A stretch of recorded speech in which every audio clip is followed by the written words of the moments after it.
आप सभी उस पर हमारा साथ देंगे, यही उम्मीद मैं आप सबसे करता हूँ। जितने भी कला प्रेमी हैं, नाटक को और रंगमंच को, थिएटर को समझने वाले लोग हैं, उन सभी लोगों को मैं बहुत बहुत धन्यवाद देता हूँ। आप सभी का बहुत बहुत धन्यवाद देता हूँ कि आप सभी हमारे द्वारा बनाए गए कोमल गांधार नाटक जो 10 मिनट बाद आपके सामने प्रस्तुत होगा, उसे देखने के लिए आप सभी लोग आए। मैं आपको बताना चाहूंगा कि ये नाटक श्री मनोज लीला भट्ट द्वारा निर्देशित किया गया है और इसमें विशिष्ट सहयोग श्री कैलाश कुमार जी के द्वारा और उनकी नाट्य अकादमी, भावराग ताल नाट्य अकादमी और Arth society for the welfare mankind, इन्होंने विशिष्ट सहयोग इस नाटक को बनाने में, और हमारे निर्देशक श्री मनोज लीला भट्ट, इन्होंने बहुत ज़्यादा मेहनत इस नाटक को बनाने में की है। हमारे जितने भी कलाकार हैं, उन सभी कलाकारों ने इस नाटक को बनाने में बहुत ज़्यादा मेहनत की है। आप सभी से मैं निवेदन करूंगा कि आप शांति व्यवस्था बना के रखेंगे, और मैं आभार व्यक्त करता हूं जिलाधिकारी महोदय, पुलिस अधीक्षक महोदय, मुख्य विकास अधिकारी, अपर जिला शिक्षा अधिकारी, जिला विकास अधिकारी और प्रभारी राजकीय संग्रहालय पिथौरागढ़, और उसके अलावा जितने भी प्रिंट और इलेक्ट्रॉनिक मीडिया के साथी हैं, उन सभी का बहुत बहुत धन्यवाद मैं देना चाहूँगा। अगर महाभारत नाम आपके कानों में सबसे पहले अगर जाता है तो आपके दिमाग में बस एक चीज़ आती है, वो सीन याद आ जाता है आपको कि श्री कृष्ण के उपदेश, अर्जुन, युधिष्ठिर, भीम, ये सब आपके दिमाग में घूमने लग जाते हैं। लेकिन कुछ किरदार महाभारत में ऐसे किरदार थे जिन किरदारों को बहुत पढ़ा नहीं जाता, बहुत समझा नहीं जाता, लेकिन उन किरदारों का बहुत ज़्यादा महत्व है। और उनमें से ही एक किरदार था गांधारी का किरदार, वो आपको याद होगा। गांधारी का किरदार क्या था?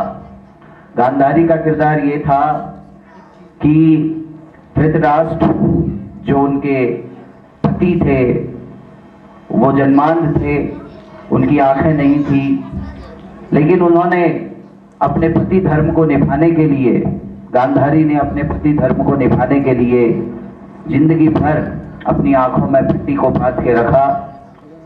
और वो पट्टी उन्होंने क्यों बांधी? उस पट्टी के बांधने का कारण क्या था? बहुत सारे लोग ये कहते हैं कि इसमें उनकी जो भावना थी कि मेरा पति जन्मांध है, जन्म से अंधा है मेरा पति, और उसी चीज को उन्होंने भी अपने जीवन में उतारा और जिंदगी भर एक अंधी स्त्री बन के गांधारी रही थी। लेकिन असल जो घटना है उसके पीछे पट्टी पहनने का कारण क्या है? क्यों गांधारी ने अपने आप को एक अंधी स्त्री की तरह, क्यों गांधारी हर बार एक अंधी स्त्री की तरह पूरी महाभारत में थी? उसके पीछे कारण क्या था? इसमें पितामह भीष्म जो थे, उनका क्या रोल था? गांधार नरेश जो गांधारी के पिता थे, उनका क्या था? अब उसके पीछे गांधारी का जो किरदार है, गांधारी का जो त्याग है, जिंदगी भर एक अंधी स्त्री बने रहने का, स्त्री ने हर जन्म में, हर युग में त्याग किया है। स्त्री का जो त्याग है वो हर युग में अलग अलग है। गांधारी का त्याग सबसे बड़ा त्याग था। आज भी हमारा समाज, हमारे समाज में स्त्रियों का जो त्याग है वो आपके सामने है। लेकिन हमारा समाज तब भी स्त्री के सम्मान और उत्थान की बात करता था। उस युग में भी सम्मान और उत्थान की बात स्त्री की होती थी। आज भी हमारा समाज स्त्री के सम्मान और उत्थान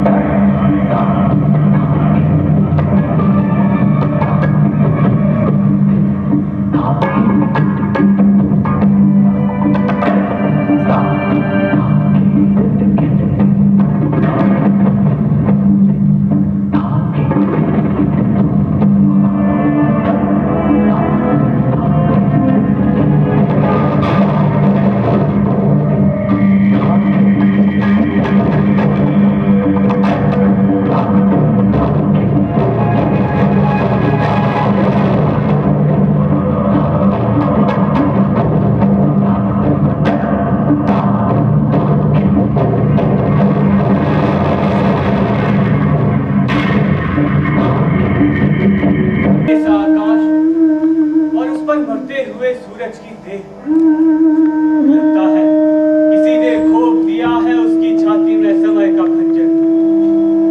बिखर रहा है अंधेरा सा शाह रस्ते, गले में हिचकियां फंसाए मौन खड़ी है विधवा उसी दिशाए। फिर भी चल रहे हैं हम, साथ हैं कितने ही घोड़े, कितने ही सैनिक और न जाने कितना सारा साथ संभाल। आखिर क्यों चल रहे हैं हम? क्या कोई जरूरत थी? सच्चाई जानने के बाद भी कंधे पर एक झूठ क्यों ढो रहे हैं? अपने प्रति हो रहा है गहरा तिरस्कार। फिर भी कब तक चलेगा ये सिलसिला? कहना चाहता हूं पर कह नहीं पाता। कौन छीन लेता है बार बार मेरे शब्द? क्या कर्तव्य की आड़ में पाप करना ही हमारी नियति हो गई है क्या? कर्तव्य भी ऐसा जिसकी व्याख्या मैं नहीं कोई और करे। सुनो सुनो सुनो, आर्य भीष्म का आदेश, अब यात्रा यही रोक दी जाए। ढील दिए जाए अश्व, लगा दिए जाए शिविर। आर्य भीष्म की आज्ञा का पालन हो।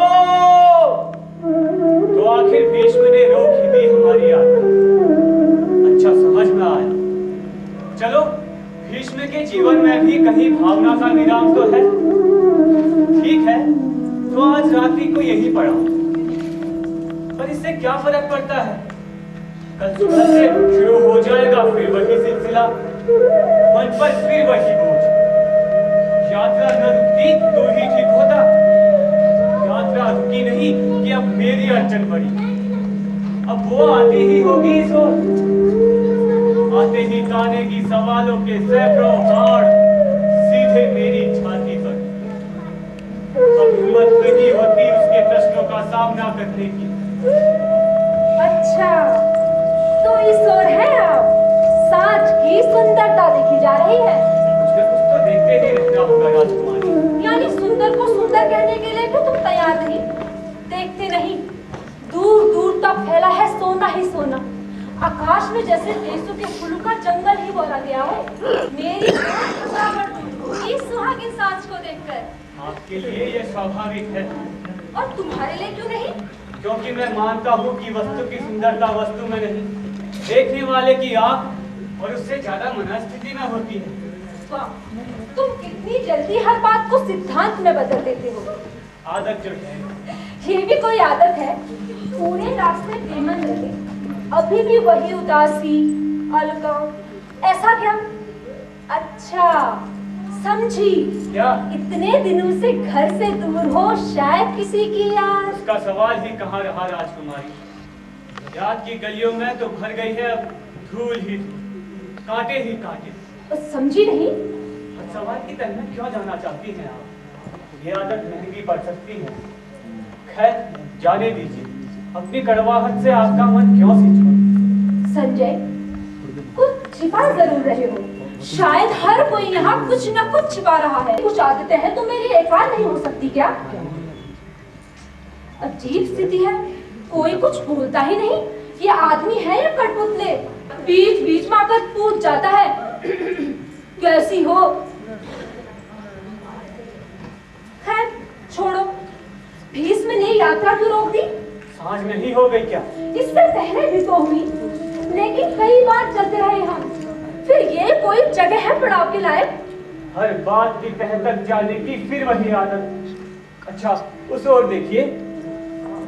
वहाँ तो कुछ नहीं। उधर नहीं, उधर, वहाँ गलके में खो रहे उस मोर की ओर।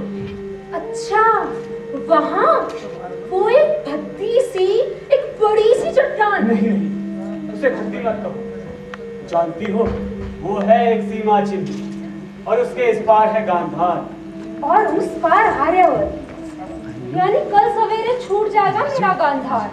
ये पहाड़, ये पठार, ये उतार चढ़ाव। अब हस्तिनापुर बहुत पास है क्या संजय? लो, आ गई ना मन की बात कब से बाहर। समझता हूँ आपके मन की हालत। पंख होते तोड़कर पहुंच जाती वहां। कहाँ? अरे वहीं जहाँ ऐसा ही एक अजीज मन। अब चुप भी रहो। है ना अजीब बात, चुप रहता हूँ तो शिकायत और बोलता हूँ तो शिकायत। उस शिला को प्रणाम नहीं करोगी? शायद अंतिम प्रणाम। अंतिम क्यों? तो क्या मैं लौटकर कभी मायके नहीं आऊंगी? ये शब्द मेरे नहीं है राजकुमार। तो और किसके? भीष्म के। शब्दों के पार का फिर वही, शब्दों को कभी गंभीरता से लेना ही नहीं चाहिए। फिर भीष्म ने क्या गलत कहा? हो सकता है तुम हस्तिनापुर में ही इतनी डूब जाओ कि मायके जाने लायक ही न रहूं, यही ना? लीजिए, आपकी दासी आ गई। शिविर भी शायद तैयार हो गया हो। चलो आराम करो, मेरे दोनों हाथ पांव टूटे जा रहे हैं। जाने कितनी दूर है हस्तिनापुर। हस्तिनापुर जब आएगा तब आएगा, पहले उस शिला को प्रणाम करो। शिला को? क्यों? मैं कहती हूँ इसलिए। प्रणाम ही नहीं, अंतिम प्रणाम। अंतिम क्यों? भीष्म जो कहते हैं। भीष्म कहे चाहे कोई और, मुझे तो लौट कर आना है अपने गांधार। आना तो मुझे भी है दूसरी कन्याओं की तरह, लेकिन संजय, भीष्म ने अंतिम शब्द क्यों जोड़ दिया? अब जोड़ दिया होगा यूं ही, आप ही। नहीं संजय, भीष्म कभी नहीं बोलेगा खोखले शब्द। फिर हर शब्द पर इतना सोचा ही क्यों जाए? मैं भी समझती हूँ संजय, लेकिन मन इस तरह से विचलित क्यों होता है बार बार? आदत, सिर्फ आदत। नहीं संजय, भीष्म के शब्दों में जरूर संकेत है किसी आने वाली बात का। कोई संकेत नहीं है, आप यूं ही दिल का ताड़ बना रही हैं। हाँ। अब तो आपको सिर्फ सोचना चाहिए धृतराष्ट्र के बारे में। आप बिछाए बैठे होंगे बेचारे, अब तू चुप भी रहेगी या नहीं? संजय, मुझसे मेरा अधिकार क्यों छीना गया? बोलते क्यों नहीं? यानी आप, मेरा मतलब धृतराष्ट्र से? प्रश्न वो नहीं, दूसरी कन्याओं की तरह मेरा भी एक सपना था कि वो मचलते हुए सफेद अश्व पर आएगा, अपनी भुजाओं से झुका देगा आकाश। लेकिन ऐसा कुछ नहीं हुआ, उल्टे मैं ही टोली में बिठाकर ले जाए जा रही हूँ। ऐसा क्यों? भीष्म ही उत्तर दे सकते हैं इसका। इसलिए तो सोचती हूँ भीष्म के उन शब्दों के बारे में। अंतिम प्रणाम, मन स्थिर हो ही नहीं पाता। हो जाए, देखना धीरे धीरे सारे भय निकल जाएंगे हस्तिनापुर पहुंचने के बाद। हाँ, धीरे धीरे शिविर तैयार हो गया होगा।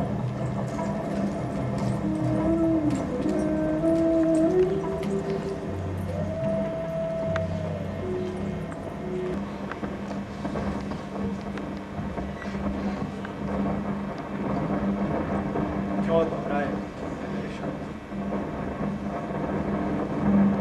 जनाब की कल्पना है या नहीं? है, क्यों नहीं? और उसके बाद सच्चाई को कब तक छिपा पाएंगे महाराज? आज नहीं तो कल, कल नहीं तो परसों। कल के लिए आज का नारा क्यों समझाए? क्योंकि वो कल पर बोझ बन जाएगा। गांधार जाते समय भी मैंने आपको आगाह किया था। अंतिम प्रणाम शब्द का क्या असर है? चौंकी थी, घबराइए नहीं, सच्चाई का आभास तक नहीं है उसे, लेकिन आपके शब्द उस पर गिरे एक चट्टान की तरह। स्वाभाविक है। यानी आप इतना ठंडापन, इतनी निसंगता, अन्याय करने के बाद भी इतनी शांति, ये अरीति नहीं है क्या आज? तुम साधारण सी बात को ज्यादा ही महत्व दे रहे हैं। इस विवाह में ना तो महत्व है इस लड़की का और ना ही महत्व है धृतराष्ट्र का। और इसका ये उसके लिए जरूरी है 2 शरीर और 1 कंकाल। शायद एक षड्यंत्र। अब समझा, हस्तिनापुर से इतनी दूर की कन्या क्यों चुनी आप? मतलब भावात्मक सवालों के राजनीतिक हल ढूंढने की आदत पड़ गई है आपको। पिछली घटनाओं को इतनी जल्दी कैसे भूल जाते हैं आप? सत्यवती, अंबालिका की चीख पुकार, ये सब आपको आज भी डराते नहीं क्या? डराते क्यों नहीं? शापित जीवन ही मेरी नियति है। मैं लोगों के लिए उसे शापित बना देते हैं और फिर खुद ही न्याय ढूंढने निकल पड़ते हैं। सत्यवती, अंबालिका की आंसुओं में डूबता जा रहा है गुरुवंश का जहाज। इतने आंसू कम पड़ गए तो अब गांधारी, फिर वही गलती। तो धृतराष्ट्र को अविवाहित रह जाने दो क्या? गुरुवंश समाप्त नहीं हो जाएगा? हो जाने दीजिए, उसे बचाए रखने का आपने कोई ठेका ले रखा है क्या? जो वंश अपनी भीतरी शक्ति से नहीं बच सकता तो क्या आपके बचाए बच जाएगा? तुम नहीं समझ पाओगे। मैं समझना भी नहीं चाहता महाराज। राजनीति मनुष्य की अस्मिता को निगल जाए ये मुझे कभी स्वीकार नहीं। हर अपाहिज अंधे का विवाह हो जाना जरूरी है क्या? वो भी राजनीतिक जरूरतों के लिए? हाँ, क्यों? क्योंकि जीवन को गतिहीन मानने से बड़ी सार्वजनिक शपथ का आवेश था कभी, पर हर आवेश उतरता जाता है, धीरे धीरे बढ़ता जाता है। ऊपर उठना ही काफी नहीं, कहीं अपना फैलाव भी जरूरी। इसलिए कहता हूं, हो जाने दो धृतराष्ट्र का विवाह किसी भी तरह। अरे वो विवाह के अलावा कर भी क्या सकता है? लेकिन आपने तो अपनी बात नहीं करा तो फिर अपने पिता की सोचता था हम चरित्र की प्रतिज्ञा सुनकर मेरा पिता खुशी से उछल पड़े। हुआ बिल्कुल उल्टा। एकाएक बाहर आई उनकी आंखें, चेहरा सफेद और अकेलेपन से शापित मेरे भविष्य का पर्दा खुल गया उनकी आंखों के सामने। और उन्होंने इसीलिए तो कहीं आपको इच्छा मृत्यु का वरदान नहीं दे दिया? हाँ, जब चाहूं दरवाजा खोलकर मुक्त हो सकूं। तो मुक्त क्यों नहीं हो गए आप आज? क्यों ढो रहे हैं अपनी जिंदगी का भार अपने ही कंधों पर? मैं क्या करूं समझ? सत्यवती की आंखें रोकती हैं बार बार। क्या सत्यवती ही आपकी प्रतिज्ञा की जड़ में नहीं थी? प्रतिज्ञा की मां उसने नहीं। अगर मैं प्रतिज्ञा न करता तो वो एक कावासक्त बूढ़े के गले में बंधने से बच जाती। अपराधी वो नहीं, मैं हूं मैं। और अब दूसरा अपराध, अब झूठ बोलकर बांध रहे हैं आप गांधारी को इस शापित कुल से। दूसरा कोई उपाय नहीं। लेकिन एक बात याद रखिए महाराज, ये लड़की काशीराज की लड़कियों से बिल्कुल अलग है। वे तीनों युद्ध में जीता हुआ सामान थी, लेकिन ये अब वापसी समझ नहीं है। यानी आपका एक ही काम रह गया है, पाहिजों का उद्धार। लेकिन इस शापित वंश को कब तक ऐसा की देते रहेंगे महाराज? देखना सके इस बार सब ठीक हो जाए। गांधारी बहुत समझदार है। वो धृतराज का अकेलापन बहुत जल्द ही दूर कर देगा। फिर भावना को राजनीति की दृष्टि राजनीति से बाहर और कुछ नहीं है आर्य।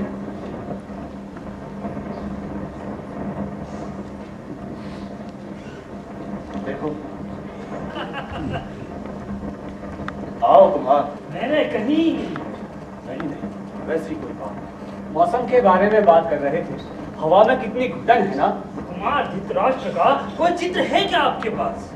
विचार तो था रखने का, पर अब आप जानते ही हैं जल्दी जल्दी में। वैसे चित्र देखना कौन चाहता है? और कौन? गांधारी। मैं भी देख लेता, उत्सुकता तो होती है ना। क्यों नहीं, लेकिन अब थोड़े ही दिनों की बात है। हस्तिनापुर पहुंचते ही वैसे चित्र साथ होना चाहिए था। क्यों महाराज? अब नहीं है तो कोई बात नहीं, गांधारी को समझा दूंगा। कल सवेरे कब चलना है? सूर्य की पहली किरण के साथ। अच्छा ठीक है। देखा आपने, हस्तिनापुर के पास आने के साथ ही साथ उत्सुकता बढ़ती जा रही है गांधारी की। घने होते जा रहे हैं उसके सपने।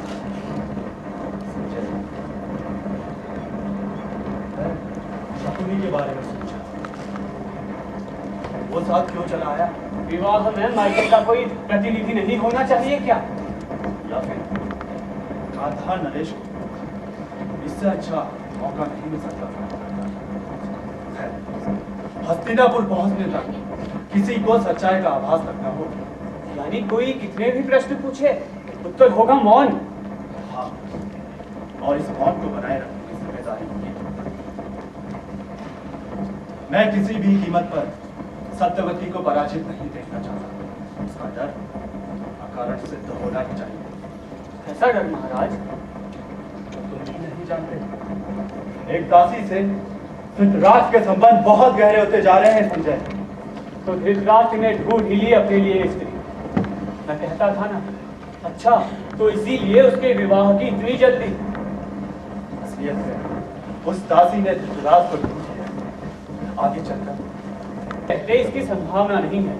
विदुर को कौन सा राजा बना दिया आपने? अशुद्ध विदुर नहीं होता संजय, इसलिए कहता हूं हो जाने दो धृतराज का विवाह किसी भी तरह। यानी आपका एक ही काम रह गया है, अपाहिजों का उद्धार। खैर, आपकी आज्ञा का पालन होगा। हमारी यात्रा शव यात्रा से भी ज्यादा गंभीर होगी महाराज।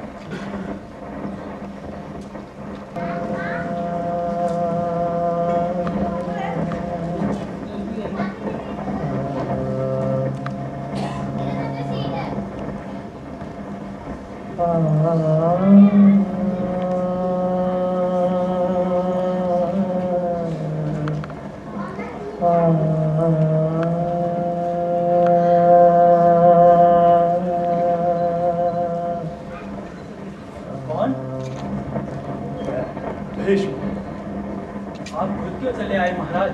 मैंने तो सिर्फ पूछवाया था कि आप। कोई बात खुद ही चला। खास बात नहीं, बस यूं ही। कहो ना। बात ये है कि गांधार नरेश हाँ राजी खुशी सहमत हुआ है ना? बिल्कुल। उस पर कोई राजनीतिक दबाव वगैरह? ये कैसे सोच लिया? खैर जाने दो। ये अच्छा है कि माता अंबिका की तरह अपने गांधारी को छीना नहीं मुझसे। तुम्हारे मन के अंदर ऐसी बातें उठती ही क्यों? अंधा हूं ना, इसलिए तो गांधारी अपनी इच्छा से आई है। और आपने उससे पूछा? नहीं, तो उसके पिता से पूछा। उससे क्यों नहीं? जरूरत ही कहा। यानी आपकी और उसकी कोई बात ही नहीं हुई? हाँ, कहीं ऐसा तो नहीं कि गांधारी को जानती ही ना हो? ऐसा कैसे हो सकता है? उसके पिता ने जरूर उसे बता दिया होगा।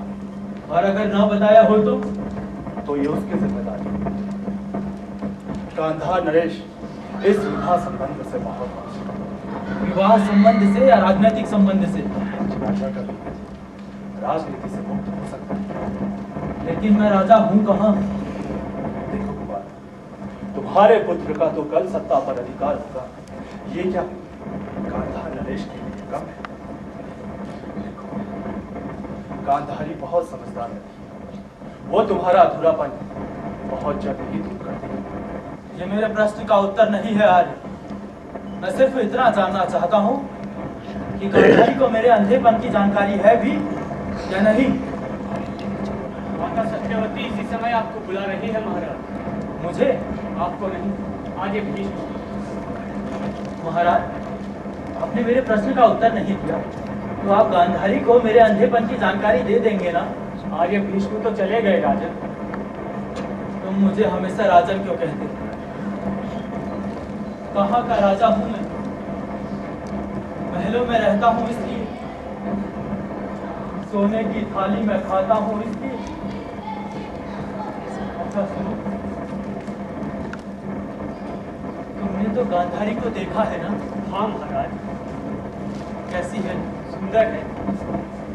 वैसे रूप मेरे लिए कोई मायने नहीं रखता। कोई कितना भी समझाए, रूप का कोई संस्कार ही नहीं उभरता मेरे मन में। स्वभाव कैसा है? अच्छा है महाराज, बहुत संवेदनशील, लेकिन सोचती बहुत ज्यादा है। हस्तिनापुर कैसा लगा उन्हें? इसके वैभव से बहुत प्रभावित है। वैसे मेरी दासी मिली थी उनसे।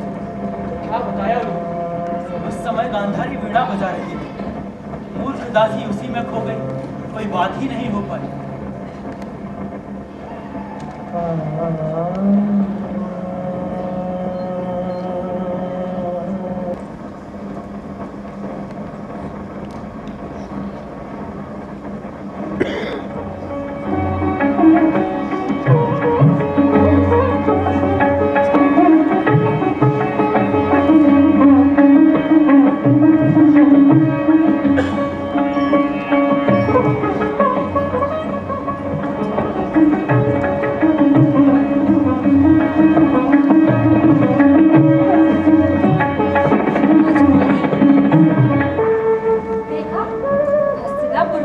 कितने उत्साही हैं।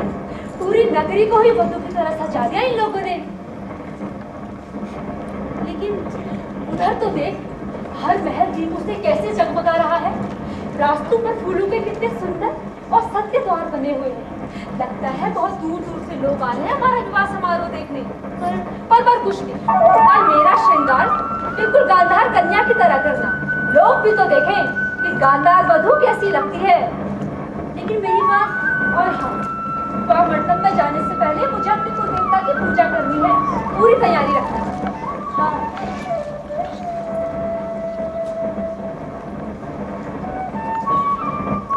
तो तब से हाँ हूँ, पर क्यों कर रही है? तुम्हारा धृतराष्ट्र का चित्र नहीं मिला। नहीं मिला तो नहीं मिला, बस आज की तो बात है। लेकिन तूने उन्हें देखा या नहीं? हाँ, कैसे है? अब कैसे बताऊं? तुम्हारे धृतराष्ट्र का कोई न कोई चित्र तो आपकी मानसिक आंखों में जरूर रहा होगा, क्यों नहीं? इस मानसिक चित्रकारी से कोई कन्या बच पाई है क्या? यानी आपने भी आंका है चित्र? मैं स्त्री नहीं हूँ क्या? कैसा है वो? तुझे मतलब? नहीं, मैं सुनना चाहती हूँ। खैर, जिद करती है तो सुन।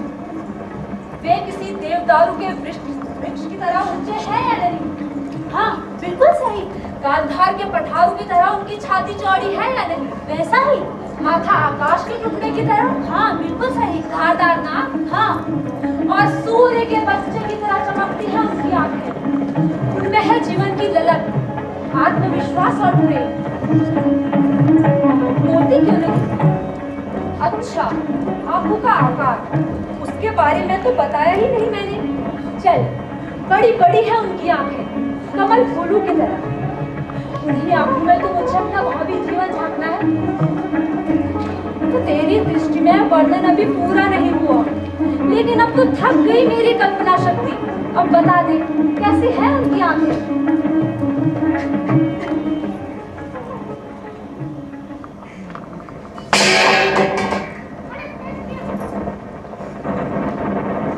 नहीं, ये नहीं हो सकता।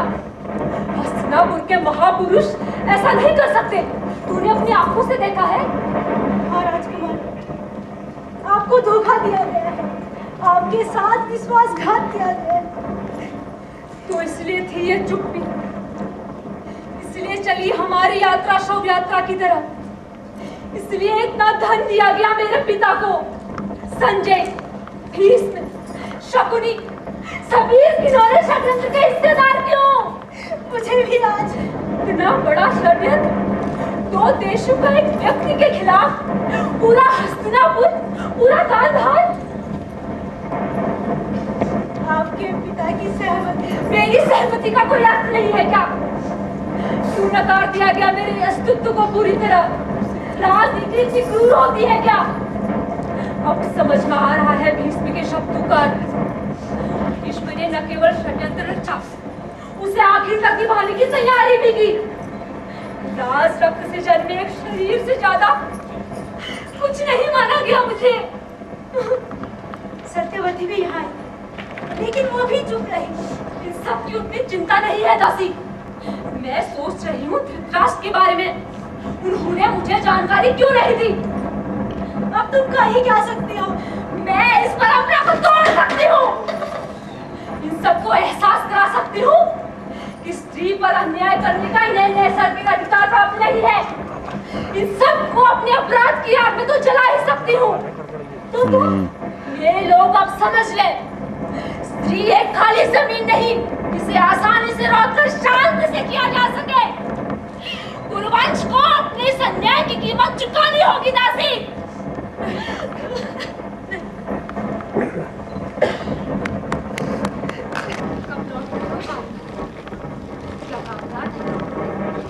अब तो राज्य का प्रतिनिधित्व भी कर चुके थे। पिताजी बहुत आतुर थे यहाँ के समाचार जानने के लिए। यहाँ के जुए खाने गांधार से ज्यादा अच्छे हो गया। या राजा का साला कहलाने में बड़ा गौरव महसूस कर रही हूँ। मेरा कहा मानो और लौट जाओ गांधार। हो सकता है बड़े भाई के रहते तुम कभी राजा ना बनो। नहीं, मैं अब वापस नहीं जाऊंगा। राज्य का मोह मुझे कभी ना रहा। मैं अपने निर्णय से नहीं हटूंगा। प्रतिज्ञा करना सिर्फ तुम्हें नहीं आता। सामने प्रतिज्ञा कर नहीं सकता, उसका अर्थ ही पराजित हो जाएगा। मैंने मौन प्रतिज्ञा कर ली, मैं यहाँ से नहीं जाऊंगा। सब पहले से जानते हुए, ढोंग रचाते हुए तुम्हें शर्म नहीं आती शकुनी? गांधार में न बताया जाता, लेकिन यहाँ आने के बाद भी पहले तो शैलेश जी का हिस्सा बने रहे और अब इस आरोप की तुम्हारी जगह कोई और होता तो यही आरोप लगाता हूँ, लेकिन सच्चाई बिल्कुल अलग है गांधारी। वही झूठ मालूम होता तो तुम आबादी का इधर, फिर होता युद्ध, जमीन पर लौटते उस भीष्म और उसके सैनिकों के मस्तक। अगर हमारा झूठ पिता और आता तो वो भी तब भी हम हार जाते शकुनी। लेकिन चुपचाप समझौता कर अपनी कन्या को बेच देने का कलंक तो गांधार पर फंसता। अब टाउन मोहल्ले का लूटूंगा, लोगों को क्या उत्तर दूंगा गांधारी? यहाँ रहकर करोगे क्या? पहरेदारी, तुम्हारे हितों की पहरेदारी, तुम्हारे होने वाले बच्चों के हितों की पहरेदारी, तुम्हारे अंधे पति के हितों की पहरेदारी। एक तो जन्मान, दूसरा अपनी जिद के कारणंगा, चारों तरफ सत्ता की घृणित राजनीति। आखिर कोई तो हो जो देख सके, लोगों के बीच आकर उनकी बातें सुन सके, तुम्हारे लिए लड़ सके। हरा यहाँ रुकना शायद किसी को पसंद ना आए शकुनी। उसकी मुझे परवाह नहीं। कौन है? राशि है। शकुनी गांधार नहीं जाएगा। मैं भी अपने लिए यही कहना चाहती हूँ। तू? हाँ, अब गांधार जाने का सवाल ही कहाँ रहा? हमारे धृतराष्ट्र आ रहे हैं। अच्छा, मैं चलता हूँ। सुनो, लगता है चला गया। समझदार है। कौन? हमारे धृतराष्ट्र आ रहे हैं। आज पहला दिन है, तुम्हारा श्रृंगार कर दो। देखेगा कौन? फूलों की बेड़ी। कहने दो। अब जो हो गया सो हो गया। इतनी उदासीनता से जिंदगी कैसे कट पाएगी? पूरा नगर तुम जैसी पतिव्रता स्त्री को पाकर धन्य हो गया है। लोग तुम्हारा जय जयकार कर रहे हैं। कुरुवंश तो कृतार्थ हो गया है। और कुछ? पूरा नगर घी के दियों से कैसे जगमगा रहा है। गरीबों में अन्य वस्त्र बांटे जा रहे हैं। तेरी बात पूरी हुई या नहीं? राजकुमारी, जाती है या नहीं? लेकिन शब्द नहीं सुने मेरे? वीणा ला दूं? गई नहीं अब तक।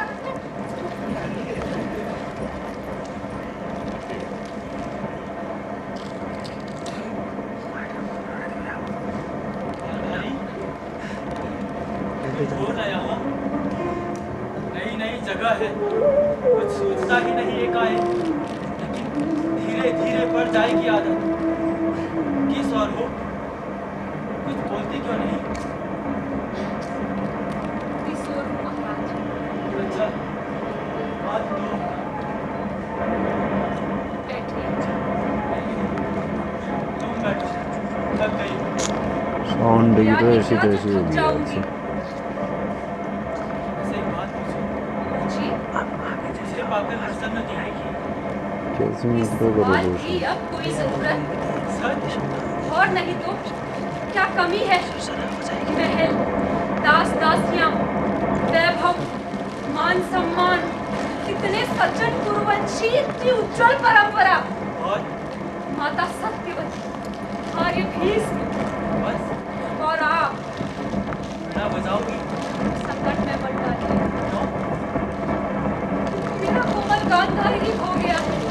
शायद तो नहीं जानती। अगर मैं तुम्हारी जगह होता तो मेरी मना स्थिति भी तुम्हारी ही तरह होती। तुमने सबका उल्लेख किया, पर मेरा नहीं। क्या इशारा काफी नहीं होता? का उल्लेख तो आपको ही लेकर है। भाषा से हर चीज नपती नहीं है गांधारी। क्या तुमने अपने होने वाले पति की छवि नहीं आंकी? अगर स्वयंवर होता तो तुम मुझे माला पहनाती। अगर मन चाहा पुरुष मिलता तो तुम्हारी वीणा क्यों चुप हो जाती? मैं अंधा भले ही हूँ गांधारी, लेकिन चीजों को समझता तो हूँ ना। अब तो आपसे मेरा विवाह हो चुका है। ये मेरे प्रश्न का उत्तर नहीं है गांधारी। इसके अलावा अब और उत्तर नहीं हो सकता है महाराज। हो सकता है, पर तुम देना नहीं चाहती। क्या तुमने हम सब के लिए घृणा और तिरस्कार जाहिर नहीं कर दिया?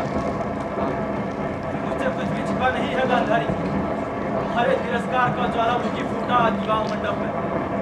उसके लावा से उठाए हैं बकोले मेरी आत्मा पर। अरे जिन्होंने छिपाया उन्हें सजा देती, लेकिन मुझे क्यों लपेट लिया इस आग में? लगता था महाराज। विवाह मंडप अगर मेरा पति देख नहीं सकता तो मैं क्यों देखूं? उस समय भी तुमने मेरी ओर देखा या नहीं कौन जाने। इसके साथ ही साथ तुम हम सबसे महान हो गई। लेकिन वहां 3 लोग अपने ही निगाह में शूद्र साबित हो रहे थे। कौन? एक सत्यवती, दूसरे भीम, तीसरा? तीसरा मैं। लेकिन मैं निरपराध होकर भी दंडित साबित हो रहा था। बोलो, अपने अंधेपन के लिए मैं कहां जिम्मेदार हूं? मुझसे सत्य क्यों छिपाया गया? मैंने तो नहीं छिपाया। इस वंश की बहू को सच्चाई जानने का अधिकार नहीं है क्या? गांधार में न बताया जाता, लेकिन यहाँ आने के बाद भी सब लोगों ने एक योजना बनाकर मुझ पर अन्याय नहीं किया क्या? गांधारी, स्त्री का स्वाभिमान कोई अर्थ नहीं रखता आपके परिवार में। उसकी कोई अस्मिता नहीं है। तो तुमसे भीष्म ने कुछ नहीं कहा? नहीं। और सत्यवती ने? नहीं, किसी ने कानो कान खबर नहीं होने दी, यहाँ तक कि आपने भी नहीं। लेकिन ऐसा कैसे हो सकता है?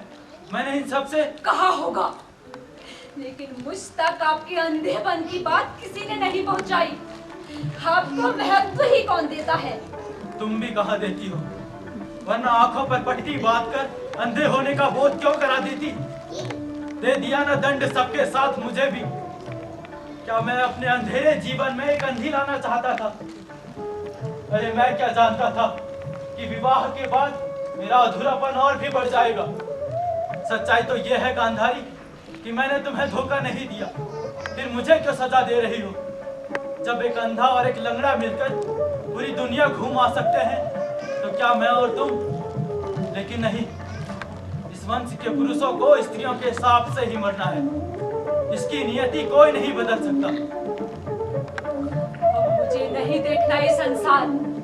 जितना देख लिया उतना काफी नहीं है क्या? जहाँ शूद्रता, ढोंग, पाखंड, सौम्य चेहरों के पीछे भेड़ियों की विकराल आंखें। कौरवों को चाहिए था एक शरीर जिसका बहता हो राज रक्त। राज रक्त से जन्मे एक शरीर से ज्यादा कुछ नहीं माना गया मुझे। आपके इस महान कुल ने कुछ नहीं माना मुझे। तुमने कुल से विवाह किया है या व्यक्ति से? व्यक्ति से? क्या व्यक्ति का अपना कोई संदर्भ नहीं होता? मैंने कब मना किया? तुम मेरा तिरस्कार नहीं करती ना, मुझे दोषी नहीं मानती ना, तो खोल दो ये पट्टी। नहीं, आज सवेरे ही मैंने हजारों के सामने प्रतिज्ञा की है। आज सवेरे ही लोगों ने मेरा जय जयकार किया है। अब मेरी प्रतिज्ञा आपके परिवार के प्रतिष्ठा से जुड़ गई है। अब पट्टी खोलना संभव नहीं है। तो तुमने लोगों की धारणा में जीने के लिए मुझसे विवाह किया है क्या? हमारे विवाह का मतलब क्या रह जाएगा गांधारी? मैं कहता हूँ खोल दो पट्टी। लोगों से मैं निपट लूंगा, भीष्म से मैं निपट लूंगा। मैं भरे बाजार में जाकर कहूंगा कि गांधारी ने मेरे कहने पर पट्टी खोली है। खोल दो ये पट्टी गांधारी। नहीं, मैं लोगों के सामने आपको छोटा नहीं बना सकती। या तुम खुद छोटा नहीं बनना चाहती? तो इतनी गहरी है तुम्हारी कटुता और इतना तीखा है तुम्हारा प्रतिशोध। अगर कभी न खत्म होने वाली घृणा में जीने का तुमने फैसला कर ही लिया है तो मैं क्या कर सकता हूँ? लेकिन आखिरी विश्लेषण क्या निकलेगा जानती हो? तुम न मुझसे बदला ले रही हो और न हमारे वंश से। तुम प्रतिशोध ले रही हो केवल और केवल अपने आप से। तिरस्कार और घृणा से पैदा होंगे केवल घृणा के बच्चे। उसके फैलाव से न मैं बचूंगा, न तुम और न हमारा वंश। नहीं। और जानती हो, ये ओढ़ा हुआ अंधापन देखना, दुनिया की भीड़ में तुम्हें पीछे छोड़ता है या नहीं। जब भी कुछ करना चाहोगी, यही अपाहिजपन तुम्हारे आड़े आएगा। मेरा क्या है, दुनिया अंधेपन के नाम पर मेरे गलतियों को क्षमा कर देगी, लेकिन तुम्हें नहीं गांधारी। सुनिए, तुमने मुझे सुनिए।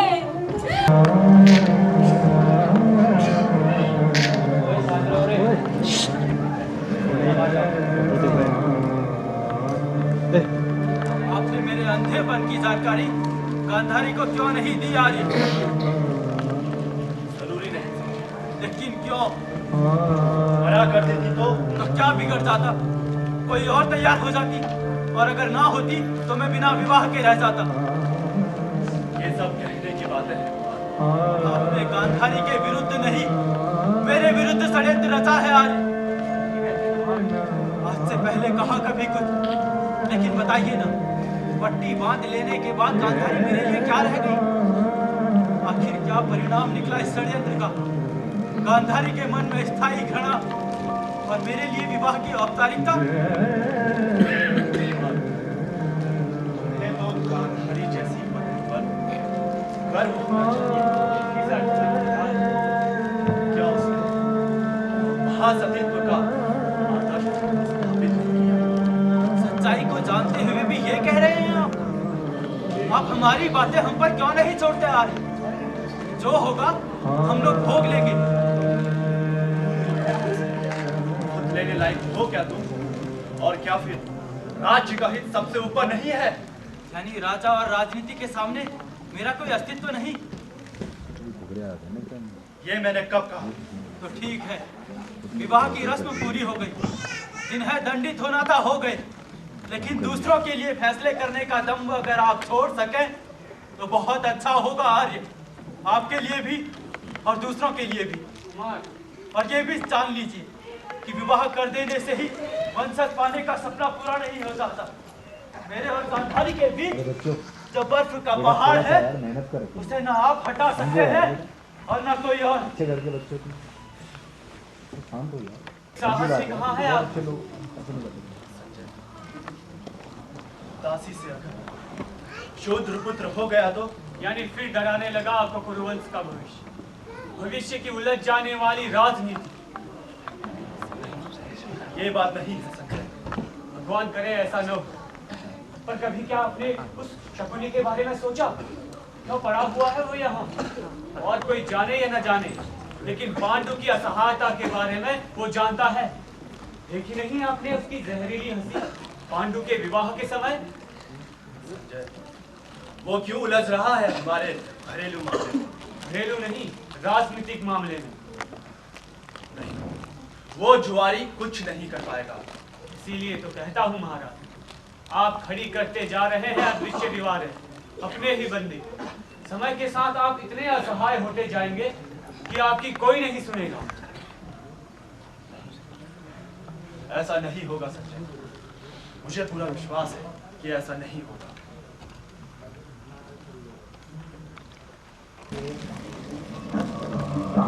पांडु मादी और कुंती को लेकर वन में क्यों चला गया शकुनी? यही तो रहस्य है महाराज। पांडु के त्याग की हो रही है चारों ओर प्रशंसा। लोग कहते हैं पांडु चाहता तो राजा बन सकता था, पर नहीं, वो अपने अंधे भाई के अधिकारों को छीनना नहीं चाहता था। क्या लोगों को असलियत नहीं मालूम? लोग तो उसी धारणा में जीते हैं महाराज, जिसमें सत्ता उन्हें जिलाना चाहती है। इसीलिए तो नगर का एक एक व्यक्ति हार लेकर विदाई देने गया था। लोगों के मन में पांडु की प्रतिमा एक महात्मा के रूप में पूरी तरह जम गई है। तो इसमें रहस्य की बात क्या हुई शकुनी? अब आप समझने के लिए तैयार हो तो कहूँ, गांधारी तो कुछ सुनना ही नहीं चाहती, एकदम जड़ हो गई है। और आप भी। नहीं नहीं, मैं सुनूंगा। तो सुनिए, पांडु को अपनी असहायता की प्रतीति दिनों दिन गहरी होती जा रही थी महाराज। मानसिक बोझ जानलेवा बनता जा रहा था। वह जानता था कि इस बोझ को लेकर ज्यादा दिनों तक जीना संभव नहीं। तो हस्तिनापुर छोड़ना क्यों जरूरी हो गया? क्योंकि सच्चाई को लोग धीरे धीरे जानने लगे थे, चर्चाएं होने लगी थी। उसने क्या गलत किया शकुनी? अगर उसकी जगह मैं होता तो यही करता। अब मैं आपको कैसे समझाऊं महाराज? पांडु जंगल में तपस्या करने नहीं गया है, तो वो वहाँ नियोग से पुत्र प्राप्त करेगा। वो तो वो हस्तिनापुर में भी कर सकता था। नियोग एकमात्र परंपरा नहीं है क्या? है ना, पर कुल मिलाकर वो व्यवस्था का भी तो एक समझौता है। कोई भी अपनी असहायता को सार्वजनिक विषय नहीं बनाना चाहता महाराज। पर पांडु के नियोग में पुत्र होंगे, वो भी इसी वंश के कहलाएंगे। अगर आपसे पहले उनका पुत्र हो गया तो सत्ता पर उनका दावा होगा। लेकिन शकुनी, लेकिन कुछ नहीं, आपको करना होगा अपने अधिकारों का प्रयोग। आपको उपजानी होगी संतति। देखिए, अगर समय चूक गया तो दूसरों की दया पर जीने की नियति से आपको कोई नहीं बचा सकता। जरा मुझे सोचने दो सपनी। तो सोचते रहिए। अगर पांडु से पहले आपको पुत्र नहीं हुआ तो सारी बुद्धि ही उलझ जाएगी। तो तुम यही बात जाकर गांधारी को क्यों नहीं कहते? उसे समझाया नहीं जा सकता महाराज। आखिर वो मेरी बहन है, उससे कैसे कहूंगा यह सब? आपसे कहते हुए मुझे क्या कम तकलीफ हुई है? मर्यादा का उल्लंघन नहीं कर रहा क्या मैं? लेकिन प्रश्न है अस्तित्व का। केवल क्रूर और हितहीन होकर ही राजनीति में विजय पाई जा सकती है।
यानी मेरा पुत्र छीनने का भी षड्यंत्र। देखती हूँ कौन छीनता है इसे।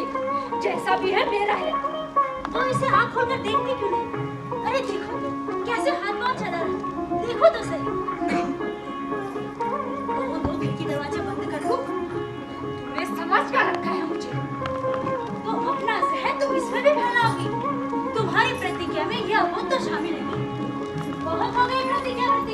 खोलो पट्टी और देखो इसे। नहीं, ये संभव नहीं। अरे मत देखो धृतराष्ट्र को, मत देखो भीष्म को। वो अपराधी हो सकते हैं, लेकिन ये बच्चा तो अपराधी नहीं। अगर ये अपराधी है तो फिर तुम क्या हो? दासी। अब तुम्हारे पास कोई तर्क नहीं रह गया राजकुमार। अब तुम अपने ही घेरे में घिर गई। सब कुछ जानते हुए क्यों छेड़ रही है मुझे? पट्टी का दर्द मुझे एहसास नहीं होता क्या? तो खो दो ना पट्टी। लोग ज्यादा से ज्यादा क्या कहेंगे? पुत्र मुंह में महासती ने प्रतिज्ञा तोड़ दी, तो कहने दो। वो लोग तो नहीं आएंगे नहीं संभालने। मैं ऐसी जगह पहुंच गई जहाँ निर्णय नहीं बदले जा सकते। नहीं बदल सकता है तो केवल एक व्यक्ति। भीष्म नहीं, मेरा पति। अगर वो आज कहेंगे तो इस पट्टी से मेरी मुक्ति हो सकती है। देखना, वो जरूर कहेंगे। कौन पिता नहीं चाहेगा कि माँ अपने बेटे को देखे? कहाँ है मेरा पुत्र? यहाँ है महाराज, इस ओर आइए। मुझे उसके पास ले चलो दासी। उसके बिल्कुल पास। आइए महाराज। किस पर गया है दासी? बहुत कुछ आप पर महाराज। आंखें कैसी है इसकी? बड़ी बड़ी चमकदार है। तुम कैसी हो गांधारी? पुत्र पाकर प्रसन्न तो हो। दुनिया वाले चाहे कुछ भी कहे, लेकिन देखना हमारा पुत्र ही नक्षत्रों को बदलेगा। और सुनो, हमारी जिम्मेदारी बहुत बढ़ गई है। हाँ महाराज। बच्चे की देखभाल सब तुम्हें ही करनी है। हाँ महाराज।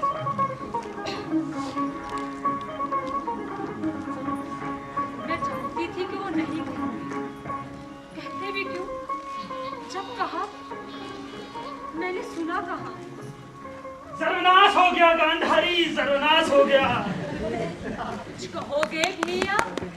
पांडु की मृत्यु हो गई, माद्री उसके साथ सती हो गई। यानी कुंती के माद्री के साथ संग करते हुए पांडु की मृत्यु हो गई। माद्री चिता में कूद पड़ी। ब्राह्मण उन दोनों की अजली लाश लेकर नगर में आए हैं। धृतराष्ट्र भी उधर ही गए हैं। लेकिन कुंती? हाँ, कुंती भी आई है माद्री के बच्चों और अपने बच्चों के साथ। उनके बच्चे? हाँ, कुंती के बच्चे तुमसे पहले हो गए। कुंती सब कुछ हार कर भी बहुत कुछ जीत गई। लेकिन शकुनी? क्या मिला तुम्हें इस ओढ़े में अंधत्व से? अब सारी गुत्थी ही उलझ गई या नहीं? नहीं शकुनी, मैं कहती हूँ कुंती नहीं जीत पाएगी। मैं कहती हूँ नहीं जीत पाएगी वो।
सुनेगा तो क्या सोचेगा? सुनने दीजिए, आखिर हमारा सुनता ही कौन है? एक कोने में डाल रखा है हम दोनों को। तो बताओ कौन है जिम्मेदार? बोलो कौन है जिम्मेदार? आखिर कुंती की क्यों सुनी जाती है? उसका एक एक शब्द उसके बेटों के लिए वेद वाक्य क्यों बन जाता है? उसने अपने बेटों के लिए कुछ किया है गांधारी? अपने पंखों के नीचे उन बिना बाप के बच्चों को पाला है। अरे वो तो तुम्हारी तरह राजमाता भी नहीं थी। फिर वही तुलना? क्या तुलना के अभिशाप से तुम बच पा रही हो? बात निकल आई है तो कहूंगा। बचपन में ये बच्चे माँ माँ कहकर बिलबिलाते हुए तुम्हारे पास आते थे, तुम्हारे गोद में चढ़ जाते थे, लेकिन कभी तुमने पट्टी खोलकर इन्हें देखा? हर बार दो बातें तुम्हारे आड़े आते रही, घृणा और घृणा से जन्मी ये पट्टी। अरे शकुनी और मेरे अलावा किसी ने प्यार से पुचकारा है इन्हें? महलों के कोनों में पड़े रहते थे अनाथों की तरह। अगर ये बच्चे द्रौपदी का वस्त्र नहीं खींचेंगे तो और कौन खींचेगा? अभी कुछ नहीं बिगड़ा है महाराज, दुर्योधन को समझाइए, दे दे 5 गांव। वो नहीं मानेगा। तो आप उसे मनाना नहीं चाहते, उसको बिगाड़ा है आपके अंधे लाड़ प्यार ने। हाँ, मैंने उसका साथ दिया और मैंने उसे प्यार किया। आखिर क्यों न देता साथ? अंधेपन के नाम पर मुझसे मेरा राज्य छीना गया। अरे तुम नहीं चाहती क्या तुम्हारा बेटा राजा बने? वनवास जाते समय पांडव महल में आए, ऊपर ऊपर से भले आशीर्वाद दिया हो तुमने, पर भीतर से खुश नहीं थी तुम भी। द्रौपदी को जब नंगा किया जा रहा था तो तुमने पट्टी खोलकर चीख कर सबको रोका क्यों नहीं? मैंने विरोध किया था महाराज। लेकिन कितना? ऐसे विरोध का कोई अर्थ नहीं होता। यह अच्छा है इस वंश के पुरुषों ने कभी स्त्रियों को पहचाना ही नहीं।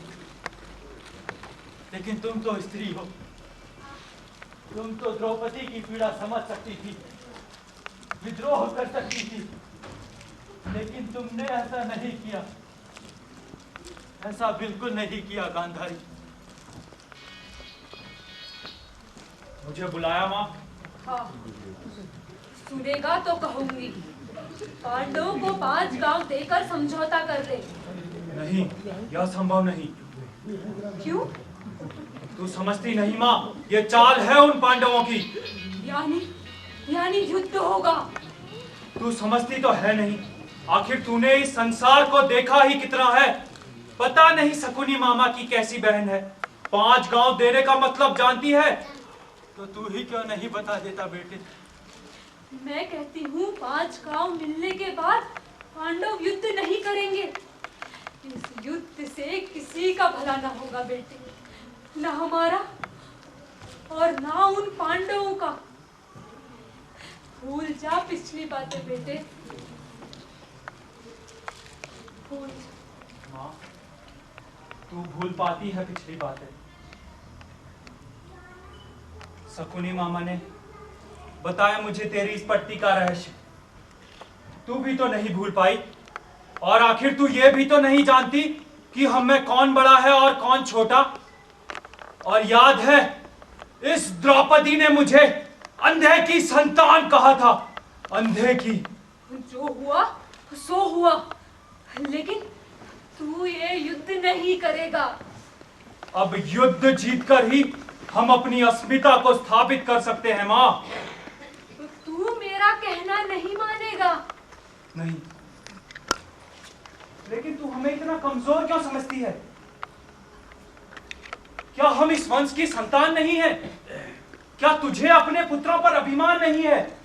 क्या तू हमें सिंहासन पर नहीं देखना चाहती? अब युद्ध होने दो मां। मुझे तो विश्वास है हम जरूर जीतेंगे। तुझे तो बढ़कर आशीर्वाद देना चाहिए। आखिर कुंती ने पांडवों को लड़ना नहीं सिखाया। तुलना का एक सनातन अभिशाप। क्यों नहीं होता विश्वास मुझे अपने बच्चों की जीत पर? इसका उत्तर तुम्हें अपने ही भीतर ढूंढना होगा गांधारी। यानी आप भी उत्सुक नहीं इस युद्ध को रोकने के लिए? उल्टा शकुनी युद्ध को बढ़ावा दे रहा है। सर्वनाश होगा महाराज। मैं देख रही हूँ युद्ध की विभीषिका को। हजारों सड़ती हुई लाशों के बीच अपने बच्चों की लाशों को। इतने बच्चों की मां मैं निसंतान कहलाऊंगी महाराज। आप बोलते क्यों नहीं? ये सारे प्रश्न तुमने अपने आप से पूछे हैं गांधारी। तुम ही उत्तर दो।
धृतराष्ट्र के अंधेपन की बात गांधारी से कहूं या ना कहूं, लेकिन उस दिन तो मैं भीष्म पर बात टालकर बच गया था। आज किस पर टालूं? अब तो कोई नहीं है, न सत्यवती और न भीष्म, कोई नहीं रहा। सब स्वाहा हो गए युद्ध की आग में।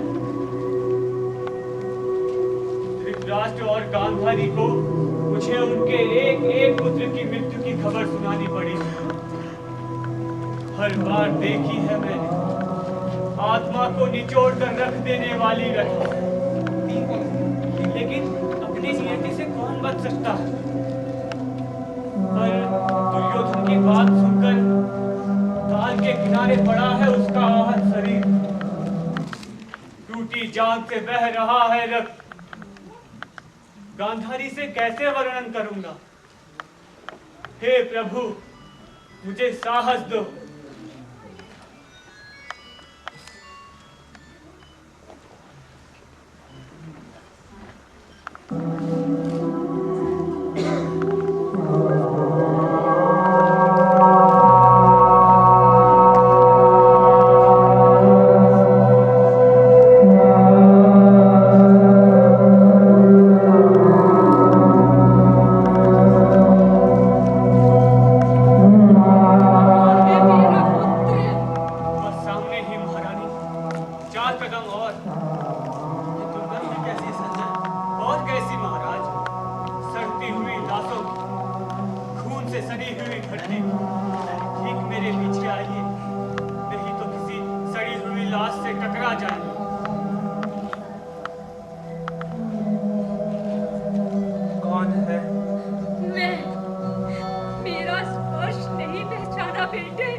हम सभी भाइयों को अपनी माँ पर अभिमान था।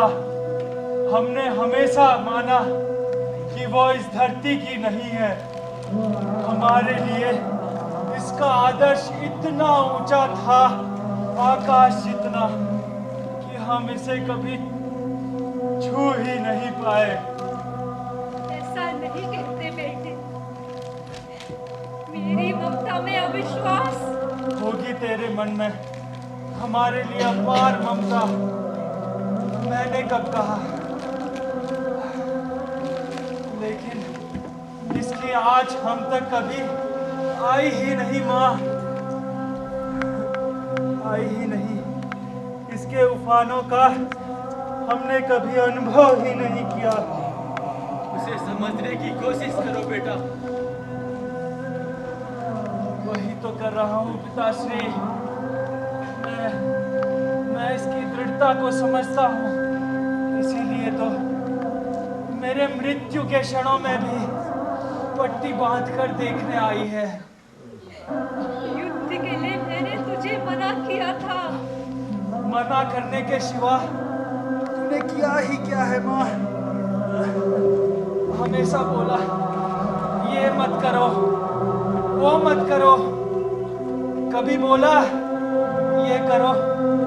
इस मृत्यु के क्षणों में भी ऐसा कोई वाक्य याद नहीं आता माँ।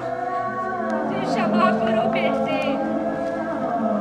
माँ, हमारे लिए तू चाहे जो रही, लेकिन इतिहास में समर्पण भाव का आतंक बनकर अमर रहेगी। भूल जा माँ, सब कुछ भूल जा। अब रह ही क्या गया है? लाशों की फसल और टूटे रथों की जंगल। मैं भीम से जाकर पूछूंगा कि उसने युद्ध के नियम तोड़कर तुझ पर प्रहार क्यों किया। युद्ध में तेरी मृत्यु नहीं, तेरी हत्या की गई है बेटे। दासी, अब इन प्रश्नों का कोई उत्तर नहीं रहेगा। आपके एक प्रश्न के उत्तर में सैकड़ों प्रश्न पूछे जा सकते हैं। आप निरुत्तर हो जाएंगे। आखिर अभिमन्यु की मृत्यु का भी तो हिसाब देना होगा आपको। लेकिन विडंबना भी फिर दूसरी है दुर्योधन। तुम लोग अपने अंधे माँ बाप के लाड़ प्यार के कारण बिगड़े, अंधे प्यार के कारण अहंकारी और दुष्टिबंध। लाड़ प्यार से कोई बिगड़ता है काका? हमें तो माता पिता ने केवल अस्तित्व दिया, हमारी रचना नहीं की। माँ, माँ, तू मुझे देखने आई है ना? तो क्या आज भी पट्टी नहीं खोलेगी? पिताश्री कुछ नहीं कहेंगे, संजय काका भी नहीं।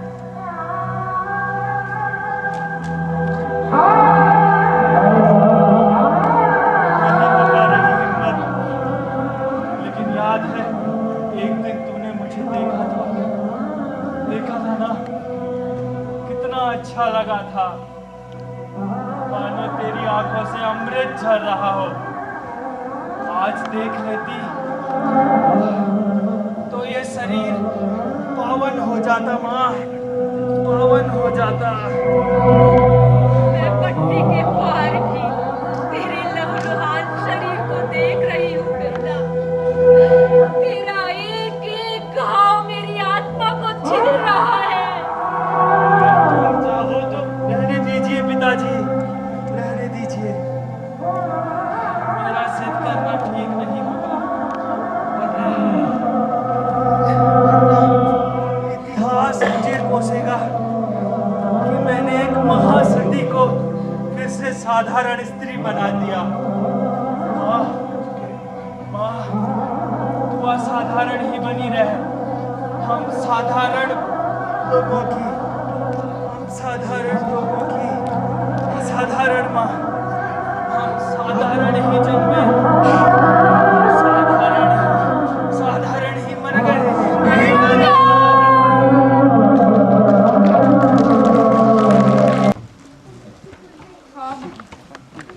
केवल एक बार।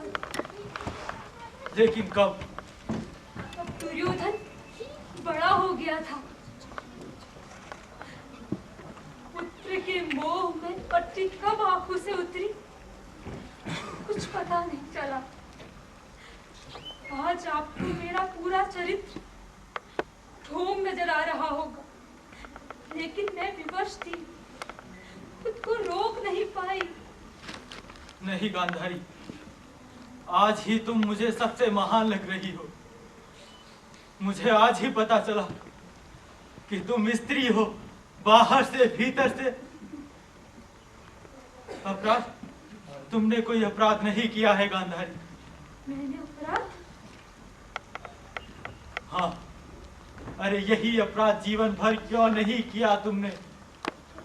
अगर ममता का एक क्षण दुर्योधन को इतना शक्तिशाली बना सकता है, अगर तुम उसे जीवन भर देखती तो क्या हो जाता? हमें आज अपने बच्चों की मृत्यु के इतने दारुण समाचार नहीं सुनने पड़ते। महाराज, मुझे अब इस महल में नहीं जाना, मुझे यहाँ से कहीं दूर ले चलिए। मैंने फैसला कर लिया है गांधारी। अब हम महल छोड़कर कहीं दूर किसी आश्रम में रहेंगे। नहीं महाराज, नहीं। भीम नासमझ है महाराज, उसकी बातों का बुरा मत मानिए। नहीं संजय, ये दिन पर दिन बढ़ता जा रहा है। भीम की व्यंग भरी हंसी, उसकी आंखों से टपकने वाला तिरस्कार, अब महल में आने का कोई अर्थ नहीं रह गया। हारी हुई संतानों के माँ बाप हैं हम, यही हमारी नियति है। भीम को जाने दीजिए, दूसरों का व्यवहार तो ठीक है। मैं युधिष्ठिर से कहूंगा, वो भीम को समझाएगा महाराज। चलिए महाराज। नहीं संजय, तुम युधिष्ठिर से जाकर कह दो कि हम महल छोड़कर कहीं दूर आश्रम में रहेंगे। जो आज्ञा महाराज। कहने को तो कह दिया, लेकिन आश्रम में हमारा निर्वाह कैसे होगा? आश्रम में जाने के बाद निर्वाह होगा गांधारी, सुविधा असुविधा की व्याख्या भी बदलेगी। फिर क्या तुम्हें मुझ पर भरोसा नहीं है? मैं भूल पाती हूँ, कभी वो महल मेरे बच्चों की चहल पहल से गूंजा रहता था। आज उसकी ठंडी दीवारें मुझे कोसती है महाराज। भूल तो मैं भी नहीं पाता। महाराज, कुंती और विदुर भी आपके साथ चलने की बात कर रहे हैं। कुंती और विदुर? उनके पुत्रों ने तो युद्ध जीता है। धन, धान्य, वैभव, वो क्यों जाना चाहती है? जीवन को देखने का अपना अपना ढंग होता है महाराज। आप सब कुछ खोकर कुछ पाने की तलाश में जा रही हैं, और कुंती सब कुछ पाकर भी कुछ खो देने के उद्देश्य से जाना चाहती है। चलिए महाराज।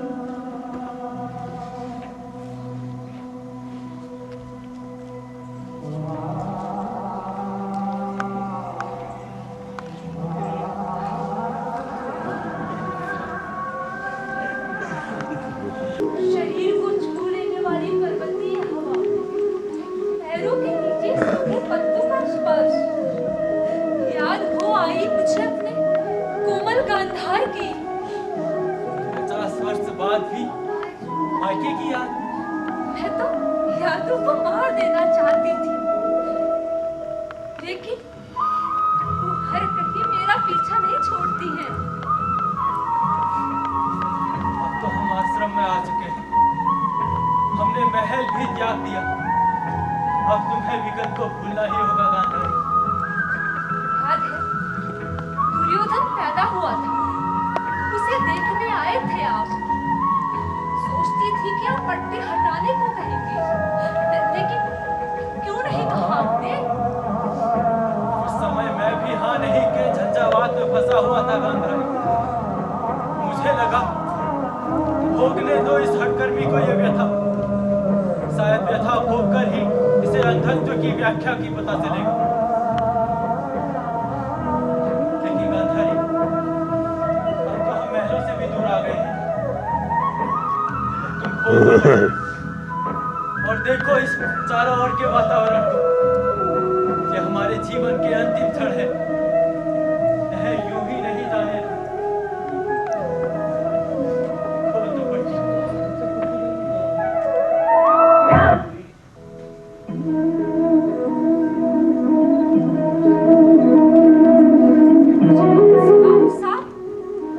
साफ साफ नहीं दिखाई देता महाराज। दिखाई देने लगेगा गांधारी, दिखाई देने लगेगा। धीरे धीरे सब दिखाई देने लगेगा। अब मुझे सब कुछ दिखाई दे रहा है, सब कुछ। अच्छा, तो बताओ आकाश कैसा है गांधारी? किसी कवि के मन की तरह स्वच्छ, और हिमालय? कामना की तरह ऊंचा, विश्वासों की तरह सत्य, और ये देवदारू के वृक्ष? बहुत ऊंचे। लगता है आकाश को छू जाएंगे। चलिए, आप रुक क्यों गए? नहीं गांधारी, अब तुमने पट्टी खोल दी है, मुझे दिखाई देने लगा है। तुम वापस लौट जाओ, मैं किसी तरह जंगल में पहुंच जाऊंगा। नहीं महाराज, मैं आपको नहीं छोड़ सकती। मैं भी आपके साथ चलूंगी। तुम्हें कैसे बताऊं कि जंगल के उस पार कहीं आग लगी है गांधारी? दिखाई तो नहीं देती। कुछ ही क्षण में दिखाई देने लगी। हाँ महाराज, उधर आग लगी है। मैं कहता हूँ गांधारी, तुम लौट जाओ। चलिए, एक आखिरी अध्याय के आखिरी पन्ने के अक्षर हम चलने जा रहे हैं दावानल की गोद में। इस ज्वाला में संकेत है एक नए अध्याय के प्रारंभ का। चलने जा रहे हैं। महाराज, क्या हुआ गांधारी? आग, जीवन के अंतिम क्षण। मिल गया ना अपने प्रश्नों का उत्तर। अब चलो।